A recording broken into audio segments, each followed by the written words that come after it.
person you want to be friends with also wants someone that is a Christian. On those days where you don't have anyone to gist with, you don't have friends, gist with God. And on those days when those friends come around already and you have them to gist with, remember to always still gist with God, because He's actually your friend first. God is interested in every area and aspect of your life, including your.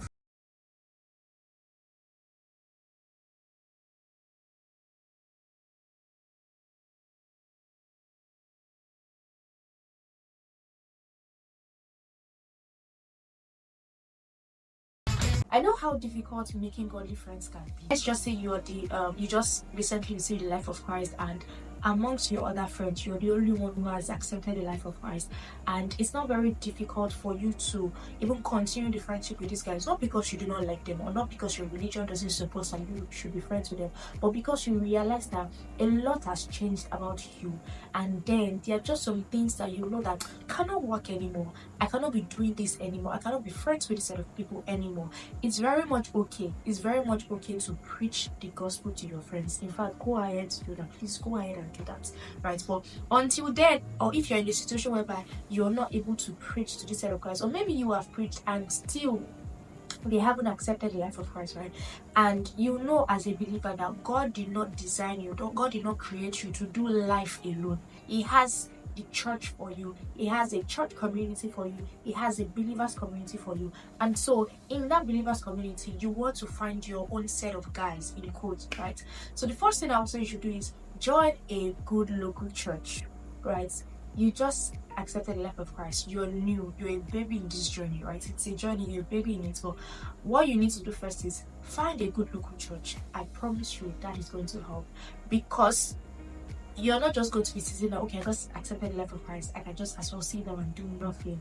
No, you need to grow. You need to grow. Like I said initially, it is a journey, and so you will need to progress. You will need to learn a lot of things. You will need to have people that will hold your hand along this journey. Right? So join a good local church, a good Bible believing church, close to you, not too far from you. Far from you, but at least not as as far as interstate, no, but close to you, a reasonable distance, right? A good local church. Number 2, ensure that you join the workforce. Yes, see, you just joined the local church. There are a lot of people in church. Maybe nobody will know yourself, or maybe you won't know anybody, right? Because you're new there. So the only way you can begin to meet people is by attending service regularly and by joining the workforce. That's how people begin to know you. Oh, I saw this person last week. Yeah, she's in my department. He's in my department. Oh, okay, nice. They see you next week Sunday again. Like, hi, Benny. How are you doing? You're like, I'm very well, thank you. That's how you get to meet people. That's how you get to know people, right? So don't run away from joining a workforce. Personally, what I did was when I joined my local church initially, I attended service for about a year or 6 months to a year, just because I know that was new. And before I wanted to be a worker, I needed to learn a lot. I needed to be grounded. I needed to put structures in place, because trust me, when you become a worker, there are certain responsibilities that will be required of you. You might be required to get to church earlier than everybody else. You might be required to leave church later than everybody else. You might be required to serve during church service, right? So my what I did was I attended service for a whole year. I was just a member, right? Then after that, I did membership class, I joined the workforce. So if you want to make friends in a church, join the workforce. And number 3 points is this: attend your church fellowship meetings. Yes. So you know that the church is large. There are a lot of people in church, but you already streamlined it to joining the workforce. Now you're in a service unit, right? But there's still a lot of people. But now again, you're not trying to streamline it to joining your church fellowship. This is how you get to meet more people. Do you understand? And that way, more people will get to know you. You might not meet people initially that want to be friends with you. That's the truth, right? But you're meeting people. Somebody said something yesterday. A client of mine said something on the status yesterday. She was like that. There are some things that you should just give time to. So you meet someone yesterday and you're like, oh, you guys really vibe. Let's say you attend your church fellowship meeting and you met someone there, you guys really vibe, you talk, in fact you did things together, you assisted, you volunteered together or something like that. In your head you're like, oh my goodness, it clicks, this is a great friendship. Oh god, you're already picturing yourself with this person. Nice. We're going to be attending service together. After church we'll go home, we'll go to fellowship together, we're even living in the same area. There are some times that you need to give things time. Alright, it's possible that you meet someone yesterday or you meet someone today and next week you guys are no friends. But in the next 1 year, in the next 2 years, you guys are G's, you guys are buddies, right? So it's okay to give things time, but meet people, allow people meet you. Don't just go to church, once service is over, you're running home. No, you will not be friends with everybody. Nobody will be friends with you, not because they do not like you, but because they do not know you, because they've not seen you before. Right, and my next point is going to be this: ensure that you are growing. Ensure that you are growing. The truth is, if you want a godly friend or a Christian friend, the person that you want to be your friend also wants a godly or a Christian friend. Nobody wants to be friends with someone that is not growing.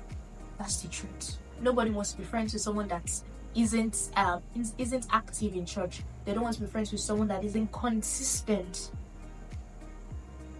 They don't want to be friends with someone that is not consistent. So the truth is, you want to grow. I know that you're trying to make friends, but don't let that be the only thing that you're focused on. Don't let that be the only thing you're focused on. I'll tell you this: study, grow as a believer, focus on God. See, the truth is, God is interested in every area and aspect of your life, including your friendships. Yes, He's interested in it.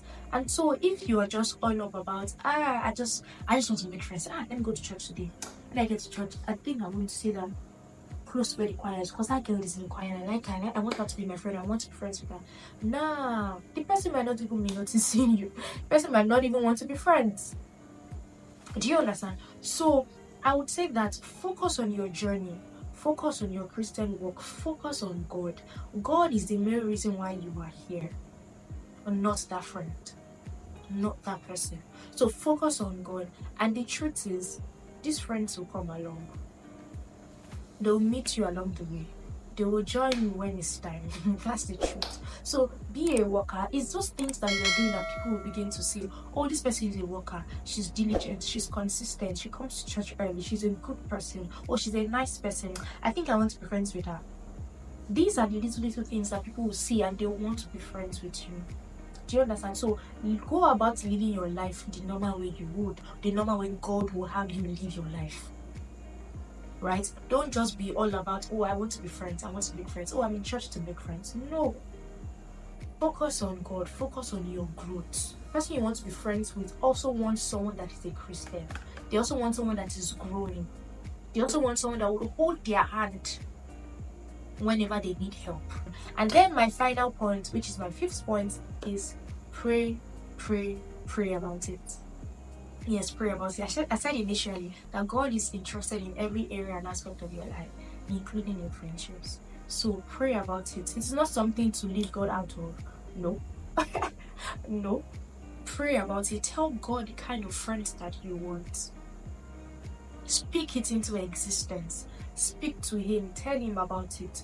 On those days where you don't have anyone to gist with, you don't have friends, gist with God. And on those days when those friends come around already and you have them to gist with, remember to always still gist with God, because He's actually your friend first. Yes, I really hope that these points of mine will help you be intentional about the kind of friends that you want to make, or how you go about making friends this year, 2024.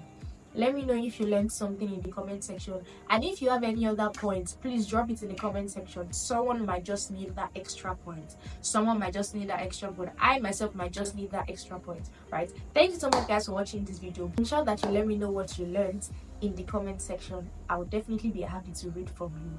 Ensure that you like this video, share this video with everyone, share it on your WhatsApp status, your Instagram story. You don't know who is going to need it, right? And I'll see you guys in my next video. Ensure that you subscribe to this channel, because we need to grow. Who knows, you just might meet your friend here. Who knows? Yeah, Yeah. Thank you so much, guys, for watching this video once again, and I'll see you in my next video. Bye.